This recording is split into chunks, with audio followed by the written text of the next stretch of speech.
everyone, and welcome back to a new episode of Heartpanorama, the podcast. I'm your host, Michelle, and today I'm sharing my thoughts on environmental sustainability. As always, please remember that any mentions of brands, products, or services in this podcast are only included for discussion purposes and are not paid or sponsored. Also, quick disclaimer is that I'm just talking about my thoughts and my opinions in this podcast, so I don't want to offend anyone. And also, if I say anything that is technically not correct, please correct me in the comments. I didn't really do much research on this, but I'm just basing my opinions and thoughts on what I've heard in the news and what I've seen in documentaries and what I've read so far. So please bear with me in this podcast. Anyway, let's get to today's topic. So, taking care of the environment and being sustainable or using sustainable products has become more and more important over the years. And honestly, I think it's a shame it took society and politics so long to take it seriously and actually do something about it.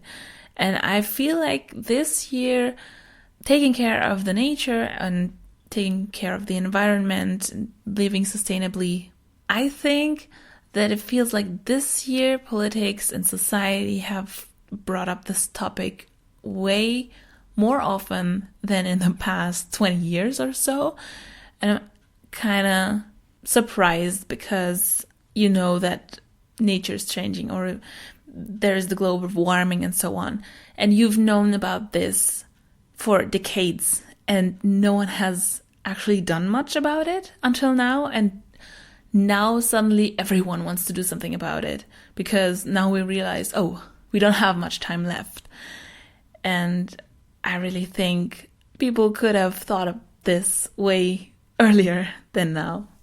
So today I'd like to voice my opinion on a few easy ways to live in an environmental, sustainable way. And since this word combination is kind of hard for me to pronounce, I will sometimes just say living sustainably or sustainability. And you will know what I talk about because this whole podcast is about environmental sustainability. So I know a few people who are super conscious about the environment and how they deal with it or how they save it and how they live in it. And for example, I know one person who even mentions that she makes her own shampoo. And it sounds funny, but somehow when you think of it, it's actually also quite admirable. But at the same time, you ask yourself who has time for that and who has the ingredients for that or who can actually do that because not everyone knows how to do their own shampoo. I mean, it's fine by me if you know how to do that, but don't expect me to replace every single thing I buy by something handmade and don't expect the majority of society to do the same. And I honestly don't have the skills nor the time for making all the stuff I buy by myself.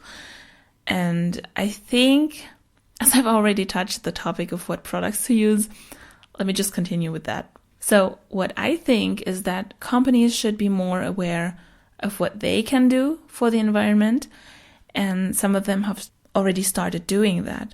And I think what holds most of the companies back is that they want to sell more products without investing too much money, which is actually reasonable, come to think of it. But on the other hand, I think if there were certain restrictions on what they can use in their products, for example, if politics decided you can't use this and that, or you can't sell anything with that in your products, then the companies should be able to find new ways that are less harmful for the environment and also less harmful for our health, actually, like leaving out harmful chemicals and so on. And I think people would profit of that so much because companies and their products have so much impact on a whole group of people when a single person can't do as much. And I know there are sustainable products out there, but everything that is supposed to be good comes with a price tag. And I feel like people with less money, for example, a lot of students who have to work besides their studies to get through or to even pay their rent and so on, they don't really have a choice and they have to buy the cheaper products, even if they wanted to buy the more sustainable products. And I think that's not a long-term solution for society. And environmentally sustainable products should be a standard, actually. So let's hope that we get there sometime soon, because the environment isn't getting any better if we don't do something about it. And not only the contents of products like shampoo or soaps and so on, but also the packaging is containing so many different materials that aren't any good for nature. For example, microplastics. I'm not saying anymore. Can't really do a podcast on an environment without this year's buzzword. At least I feel like this is this year's buzzword, but it's kind of serious. I mean, there are so many alternatives to plastic packaging, like carton or paper. And for example, now you can buy Q-tips where the shaft or whatever you call this kind of stick in between, where this isn't made of plastic anymore, but of carton. Please don't laugh at me if it's not actually pronounced carton. I'm not sure at the moment. But anyway, why did it take the industry so long to come up with that? Why did it have to be Q-tips with plastic shafts all the time? And now they suddenly come up with the idea, we could actually make this out of paper or carton. So I don't know. This is kind of an easy idea that they could have come up with like 20 years ago. So you see, in my opinion, companies can do so much more for the environment without much effort if they just try. And that actually has more impact on society than a single person that makes their own bubble bath mixture or something. And no offense, I admire how people put time and effort into making their own things, or for example, collecting their own herbs for their tea and all the different things they do. But looking at it in terms of a global impact, it doesn't do as much as a company inventing new packaging or a new mixture of their products or a new way to put their products together. I mean, if a company does that, so many people are profiting of it. And if several companies do that, then you don't really have a choice between plastic Q-tips or paper Q-tips. You just buy the paper Q-tips because most of the companies sell those.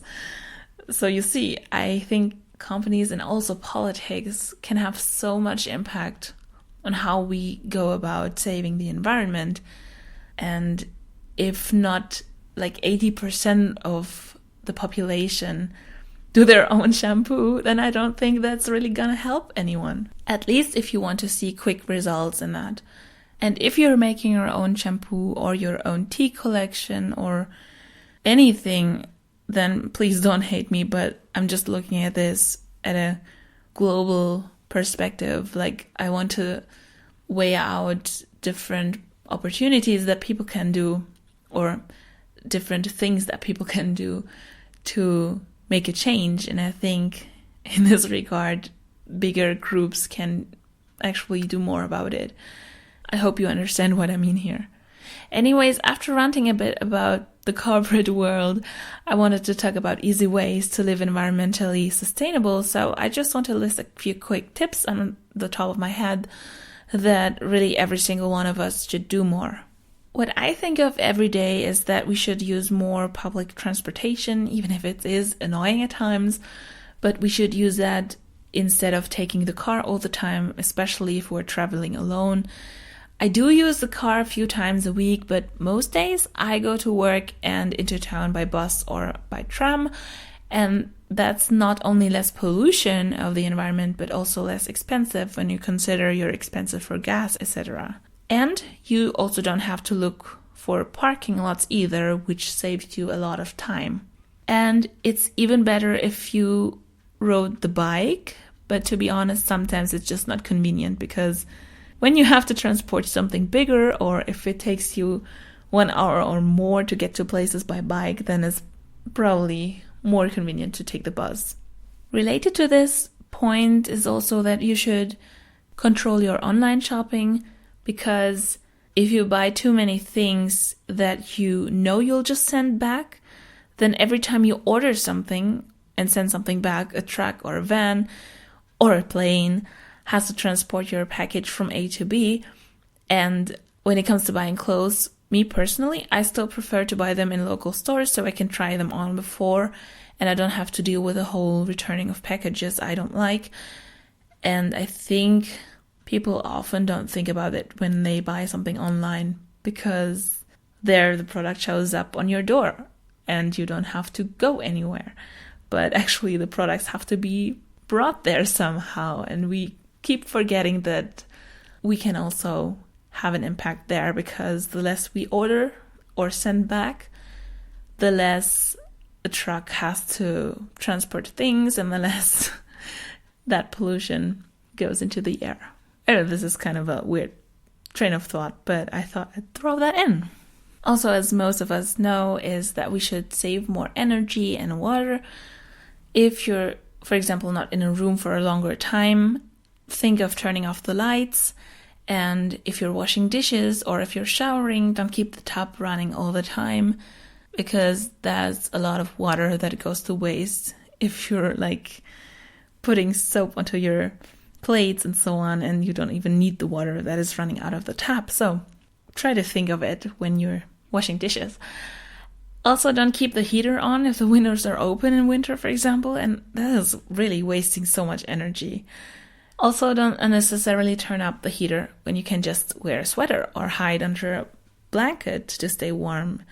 Because recently I've been at a friend's house and I was wondering why they were running around in a t-shirt in winter and their heater was up so high and I had a thick sweater on. I was sweating in winter. And I don't think that was really necessary. So try to save energy here. Furthermore, what my company is actually trying to do in the next year, and I think that's a really great idea, is try to print only what we need.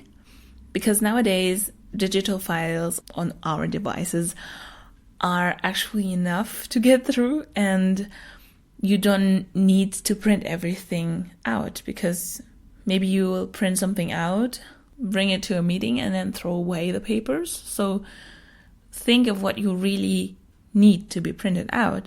And also, don't throw paper in the bin if you can still use the back of the sheet for scribbling or taking notes. I've collected so many sheets of paper where I misprinted something or I took notes on but I didn't need them anymore and the back of the sheet was still empty.